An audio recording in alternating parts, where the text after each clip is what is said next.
할렐루야. 사랑하는 성도 여러분, 5월 24일 화요일 아까의 시간이 돌아왔습니다. 오늘은 사무엘상 11장 1절부터 15절 말씀을 가지고 함께 은혜를 나누도록 하겠습니다. 사울이 이스라엘 왕이 되고 첫 전투를 치르게 되는 내용이 11장에 등장합니다. 암몬 족속 나하스 왕이 영토를 확장하기 위하여 요단 동편에 있는 기럇 야베스에 진을 치게 되죠. 위기에 처한 야베스 주민들이 온 이스라엘 지경에 사자를 보내고 구원을 요청하게 됩니다. 이 소식을 들은 사울이 백성을 소집하여 첫 전투에서 암몬 족속을 쳐서 크게 승리하여 이스라엘의 구원을 베푼 내용이죠. 그리고 그 사건을 계기로 사울이 이스라엘의 모든 사람에게 왕으로 이렇게 인정을 받는 그런 내용이 오늘 11장에 소개되고 있습니다. 오늘 본문에서 가장 크게 두드러진 장면은 아마도 사울의 모습과 백성들이 협력하는 모습이 아닐까 이렇게 생각되어집니다.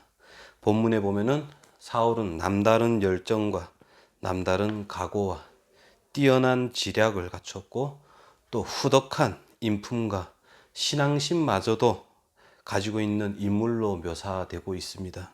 특별히 이스라엘 백성들도 이 사울의 출현에 대하여 9절에 보면은 기뻐했다라고 되어 있습니다.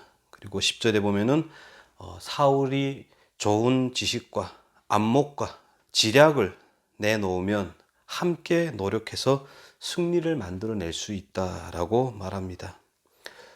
사울의 리더십과 그리고 백성들의 협력으로 11절에 보면은 큰 승리를 거두고 승리를 얻은 백성들이 15절에 사울이 왕이 됨으로 크게 기뻐하였다라고 표현합니다.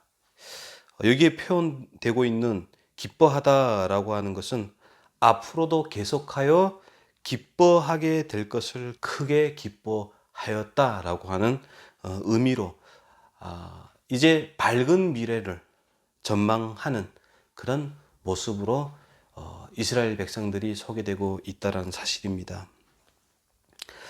사람은 어떤 일의 승패는 혹은 인간이 누릴 수 있는 기쁨이나 만족은 환경이 나빠서 힘과 지혜와 능력이 부족해서라고 이렇게 생각을 합니다.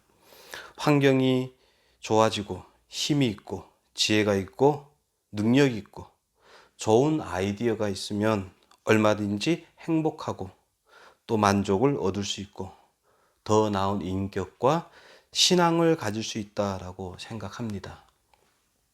그러나 성경은 아니다라고 합니다. 잠언 16장 9절에 보면은 사람이 마음으로 자기 길을 계획할지라도 그 걸음을 인도하시는 이는 여호와이시니라라고 합니다. 시편 4편 8절에 보면은 내가 평안히 눕고 자기도 하리니 나를 안전히 살게 하신 이는 오직 여호와이시니라 라고 말씀하고 있다는 사실입니다. 기억해야 할 것은 이 전쟁이 왜 일어나는지 그리고 어떻게 승리가 주어졌는가를 기억할 필요가 있습니다. 사람들은 모두 인물과 그리고 환경에 주목을 합니다. 그러나 사실 이 전쟁은 사울의 존재를 알리기 위한 전쟁도 아니었고 이스라엘에게 함께 마음을 모아서 힘써서 쟁취하는 이스라엘인들의 그 협력한 모습을 이야기하려고 너희가 그렇게 협력해서 승리를 만들어냈다 이것을 말하려고 이 이야기가 기록된 것이 아니라 하나님은 어떤 분이시고 또 너희는 어떤 존재인가를 알게 하기 위해서 사실 이 전쟁이 기록되어졌다라고 하는 사실을 우리는 알아야 됩니다. 이 전투의 첫 시작에 6절에 보면은 사울이 이 말을 들을 때 하나님의 영에게 크게 감동되매라고 되어 있죠. 여기서 감동되다라고 하는 단어는 찰라흐라고 하는 단어인데 이것은 우리가 생각하는 어떤 뜨거움이나 조종당하는 의미가 아니라 성취하다, 성공하다, 앞으로 나아가다, 내밀다라고 하는 의미를 가지고 있다는 것입니다. 즉 무엇을 이야기를 하느냐? 이 전쟁은 이미 하나님에 의하여 승리가 정해졌고 하나님께서 성취하려고 앞으로 밀어 진행시킨다라고 하는 의미인 것이죠. 우리는 이 부분에 놀라워해야 됩니다. 감동이라고 번역되어 있는 이 찰나흐, 성취해 줄 것이다.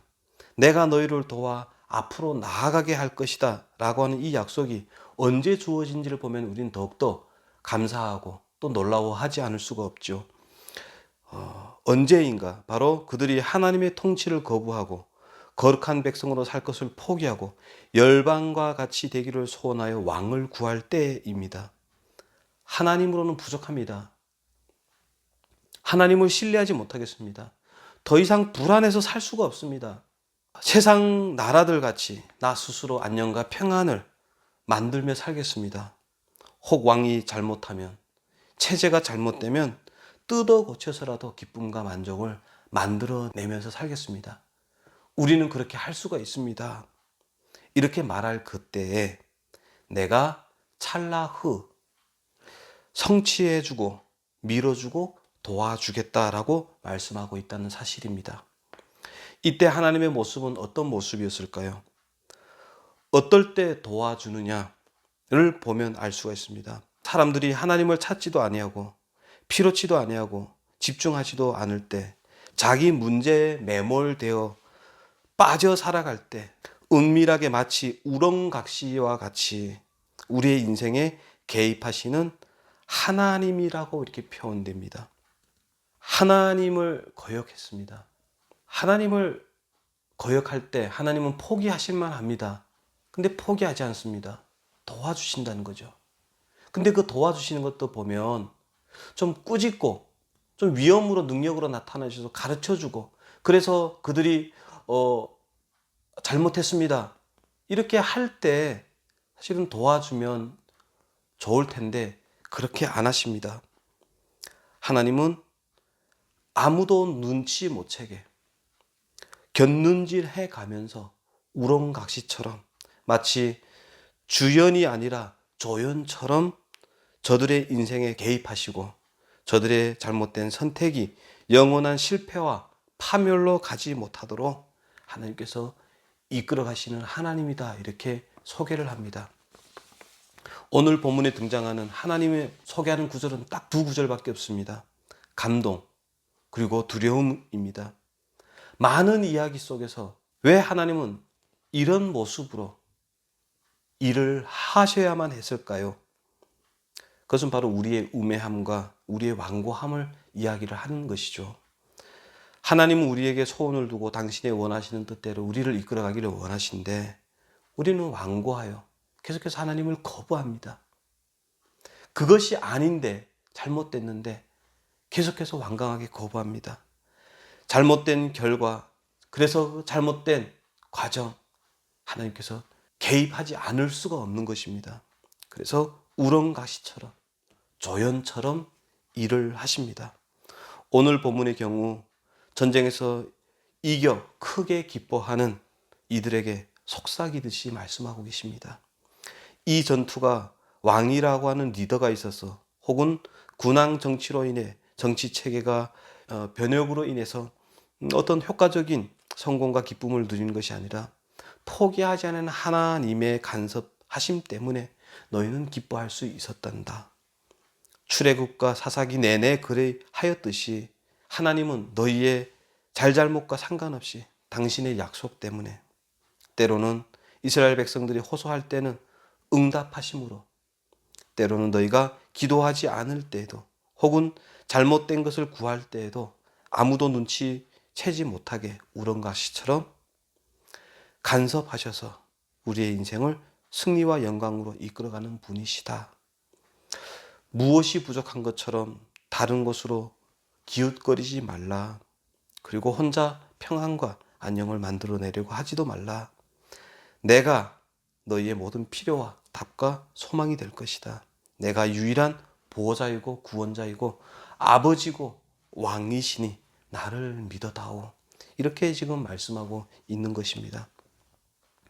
여러분의 삶에 어떤 이들은 감사하는 일이 있고 참 기뻐할 일이 있으셔서 하루가 즐겁고 행복한 그런 시간들을 보내는 분들이 계신 것으로 알고 있습니다. 반대로 힘든 일로 인하여 아파하시고 또 버거워하시고 울고 계신 분들이 계신 줄 믿습니다. 기뻐하시는 이들이 계신다면 그 기쁨이 여러분의 힘으로, 의지로, 자력으로 만들어낸 것이 아니라 하나님이 주셨다라는 것을 잊지 말았으면 좋겠습니다. 또 울고 있는 분들이 계신다면 오늘도 우렁각시와 같이 주연 옆에 조연처럼 일을 하셔서 회복을 만들어내시는 하나님이 계신다는 사실을 기억하고 이 하나님을 붙들고 힘을 내시고 다시 한번 감사를 찾으시는, 그래서 신앙의 진보가 있는 여러분들이 되기를 소망합니다. 사울이 사무엘과 함께, 그리고 사무엘이 사울과 모든 백성들을 데리고 길갈로 가서 나라를 새롭게 하자 그럽니다. 이 시간도 새롭게 되기를 원합니다. 그러나 그 새로움은 어떻게 되느냐? 지금까지 확인해 보듯이 사람의 힘으로 또 지혜로 능력으로 만들어낼 수가 없습니다. 하나님께로 돌아가는 것이고 하나님을 붙잡는 것이 새롭게 되는 것입니다. 우리를 위하시는 그 큰 사랑과 열심으로 우리를 위하시는 하나님을 기억하고 붙드는 것, 그것이 새로워지는 것입니다. 사울과 또 백성에게 그 옛날 믿음의 선조들이 외적으로는 육체에, 내적으로는 마음에 하나님을 경외하고 나는 하나님과 언약을 맺은 하나님의 백성입니다. 하나님의 위대하심과 신실하심과 은혜로심을 기억하며 이방인과 구별된 삶으로 온전히 하나님의 사람으로 살겠습니다 라고 고백하며 할례를 행하였던 것처럼 너희도 그 돌이킴이 있기를 원한다. 거기서부터 새롭게 시작하기를 원한다. 그래서 그곳으로 데리고 가더라는 겁니다. 여기에 사울을 왕으로 세워서 온 세상에 선포하는, 자랑하는 목적으로 데려간 것이 아니라 너희의 잘못된 선택에도 우렁각시처럼 조연자처럼 하나님은 일을 하고 계신다. 그러니 돌아오라. 거기에 소망이 있다. 이것을 알려주려고 지금 길갈로 갔다라고 합니다. 신앙의 돌이킴 쉽지 않습니다. 우리가 이 세상을 살아갈 때 옛자가 계속해서 우리를 충동질할 겁니다. 그럴 때마다 나는 하나님의 백성, 하나님의 자녀이다. 내가 하나님을 알지도 못할 때, 하나님을 거부할 때에도 나를 포기하지 아니하시고 곁눈질해가며 조심스럽게 자신을 알리시며 도와주셨던 하나님이 내가 힘들고 아프다고 소리칠 때 그 하나님은 외면하겠느냐? 결코 그 하나님은 나를 외면하지 않으실 것이다. 나를 도우실 것을 믿는다. 그래서 나는 다시 신뢰하며 나아간다. 믿음으로 시작하련다. 이런 믿음의 선포가 저와 여러분들에게 있기를 소망합니다. 다시 한번 우리의 인생의 전부가 되시는 하나님, 여전히 우리의 삶에 일을 하시는 하나님이 계신다는 사실을 기억하면서 오늘도 다시 한번 삶의 자리에 힘을 내시는 저와 여러분 되기를 주의 이름으로 축원합니다. 기도드리겠습니다. 하나님 아버지, 하나님의 크신 사랑으로 오늘도 우리와 함께 하셔서 인도해 주신다 말씀하시니 감사합니다. 세상의 유혹에, 시험에 하나님 지지 않는 신자로 오늘 하루를 살게 하여 주시옵소서. 오늘도 우렁각시처럼 조연처럼 우리의 삶에 간섭하시는 그 하나님, 그렇게 간섭하셔야만 하는 하나님을 이해하게 하시고 하나님을 슬프게 하지 아니하고 하나님을 향하여 믿음으로 반응하는 우리 모두 될 수 있도록 도와주시옵소서. 하나님을 의지하고 나아갈 때 다시 한번 이스라엘 백성들에게 허락하셨던 기쁨과 승리와 영광을 우리 믿음의 신자들에게도 하나님 동일하게 허락하여 주시옵소서. 예수님의 이름으로 기도합니다. 아멘. 오늘도 주의 말씀 붙잡고 승리하시는 저와 여러분 되기를 다시 한번 축원합니다. 감사합니다.